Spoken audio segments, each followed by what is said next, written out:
Total eclipse of the harvest moon, presented by Science at NASA. In the days before light bulbs, farmers relied on moonlight to help them harvest their crops. Many crops ripen all at once in late summer and early autumn, so farmers found themselves extremely busy at this time of year. They had to work after sundown. Moonlight became an essential part of farming, and thus the harvest moon was born. According to folklore, the harvest moon is the full moon that falls closest to the autumnal equinox, the hectic beginning of northern autumn. In 2015, the moon is full on September 28th, less than a week after the equinox of September 23rd. The coincidence sets the stage for a nice display of harvest moonlight. But wait, this year's harvest moon is not like the others. It's going to be eclipsed. On the night of September 27th and into the early hours of September 28th, the full moon will glide through the shadow of Earth, turning the harvest moon a golden red color akin to autumn leaves.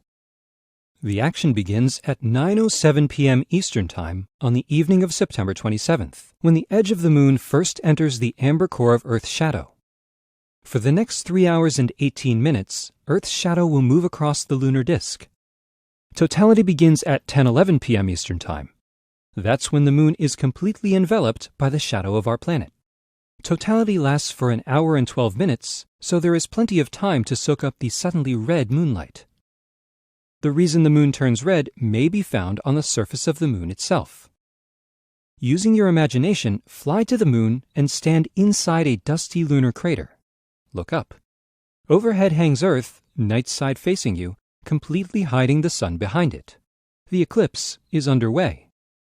You might suppose that the Earth overhead would be completely dark. After all, you're looking at the night side of our planet. Instead, something amazing happens. When the sun is located directly behind Earth, the rim of the planet seems to catch fire. The darkened terrestrial disk is ringed by every sunrise and every sunset in the world, all at once. This light filters into the heart of Earth's shadow, suffusing it with a coppery glow. Back on Earth, the shadowed moon becomes a great red orb. One more thing.